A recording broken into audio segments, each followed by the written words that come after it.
Hello guys, आज चाहिँ हामी भोजपुरको अरुण डाँडामा आएका छौँ। यस्तो राम्रो छ कि अरुण डाँडा भनेको चाहिँ बयान गर्न सक्ने त्यो शब्दै छैन। यति राम्रो शिवको मूर्ति त देखाउनुहोस्। यस्तो राम्रो शिवको मूर्ति छ होइन। अनि यहाँ बस्ने ठाउँहरू पनि त्यस्तै छ, सिँढीहरू यता यस्तो राम्रो राम्रो छ।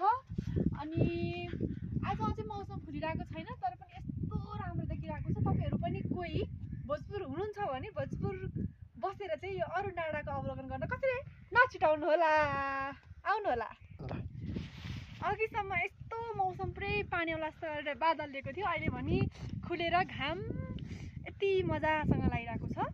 म काली मान्छेलाई त झलमल्ल देखेको छ, यो घामको रहस्य हो।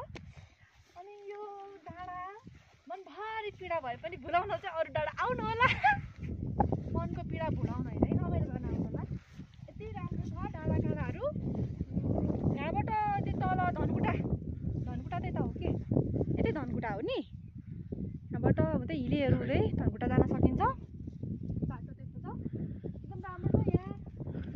अब ठ्याक्कै 1 महिनापछि आउनुभयो भने चाहिँ कटुस, प्रशस्तै कटुस खान पाइन्छ। देखाउनुहोस्, त्यहाँ कटुस गुच्छा गुच्छा परेको कटुस छ। घुम्दै थकै लाग्यो भने यहाँ बस्ने ठाउँहरू पनि धेरै प्रशस्तै रहेको छ। तर घुम्न आउँदाखेरि खानेकुरा चाहिँ बोकेर आउनु होला। हामीले आज नलिरहेको भोकले प्याक भइसकेको छ। भोक आइसकेको छ। अनि यता गौतम बुद्धको मूर्ति पनि रहेको छ।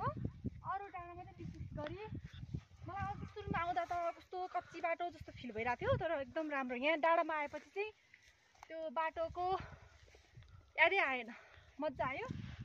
अनि अब ठिकै छ, यति नै हो। अब यहाँ शिवजीको मूर्ति अघि देखाइहालेँ मैले होइन। अब यहाँ गौतम बुद्धको छ टक्क। अनि यहाँ बसेर खानपिनहरू बनाएर आगो फुकेर खाने व्यवस्था पनि छ।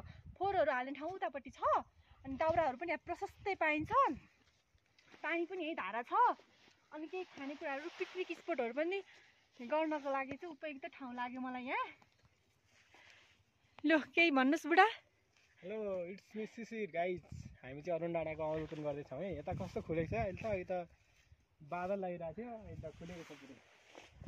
अब यता गौतम बुद्धको प्रतिमा रहेछ यहाँ। हामीले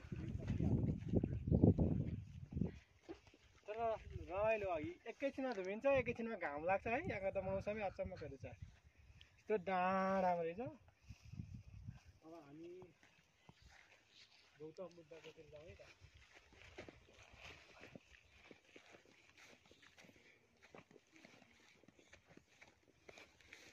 गौतम बुद्धको यहाँ चाहिँ मूर्ति बनाएको रहेछ।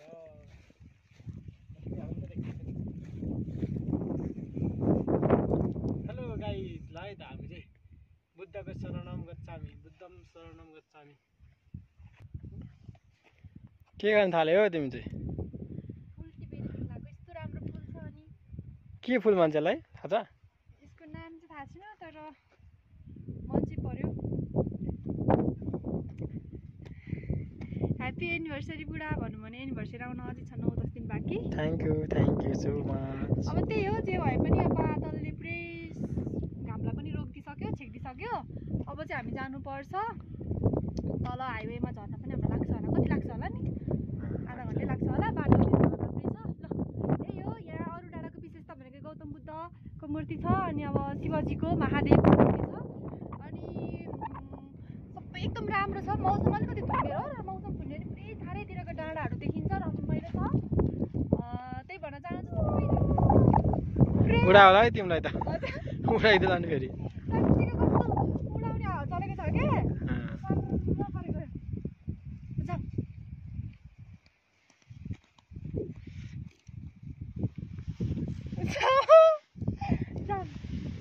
जाने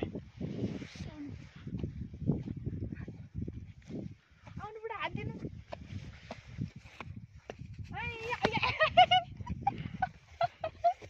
मलाई तानेको कि मैले त तान्नु पर्ने हो।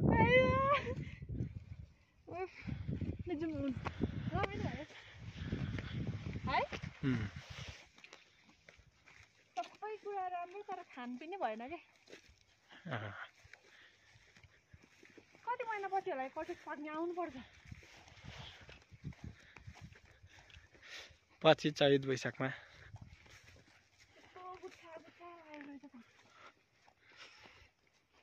उता त घाम लाग्न थाल्यो नि त फेरि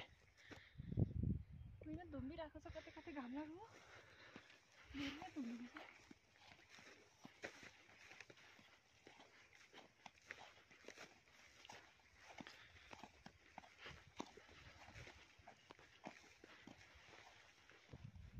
अरुण डाँडाको यो चाहिँ कस्तो धागोले पानी पनि अड्याएको छ त अरुण डाँडाको नाम त है ठिक छ जोस् चिसो रहेछ नि दादा है हावा कस्तो चिसो धेरै चिसो चिसो हावा रहेछ बस्नु पर्यो म त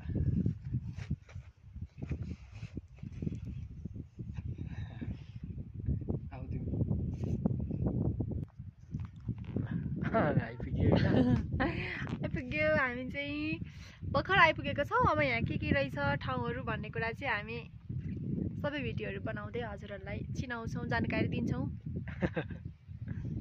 धेरै चिसो तर 4-5 दिन भएको थियो पानी आउन छोडेर एकदम मौसम खुलेको पक्कै पनि अरू डाँडा चाहिँ आज चाहिँ जानुपर्छ है भनेर प्लानमा आएको तर यस्तो हेर्नु नि देख्न सक्नुहुन्छ कि पुरै धुम्मिसक्यो केही छैन होइन घामको त छुट्टै छैन पुरै यस्तो आएको छ फाइनल्ली अब हामी चाहिँ ज्याकेट साकेट लाएर जान लाग्यौँ घुममै राम्रो भयो अलिक धेरै चिसो भयो साह्रै देख्न सक्नुहुन्छ माथि आकाशमा पुरै धुम्बेको छ अघिदेखि नै त्यही भनिरहेको छु मैले घुमेर फर्किँदासम्म पनि मौसमले चाहिँ साथ दिएन तर पनि रमाइलो गर्यो है इन्जोय भयो अब हामी जाँदैछौँ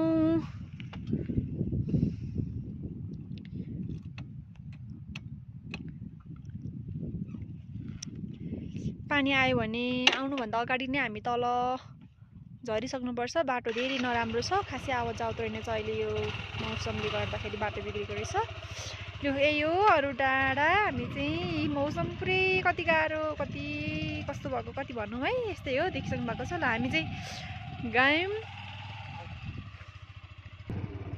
म चाहिँ चढेँ हामी चाहिँ हिँड्दैछौँ बाटो यस्तो छ धेरै नै अप्ठ्यारो त्यही भएर म भिडियो बाटोमा चाहिँ बनाउन सकिनँ किनकि सुरक्षित यात्रा गर्नुपर्छ है त्यही तल गएर अपडेट गराउँदै गरौँला हाई गाइज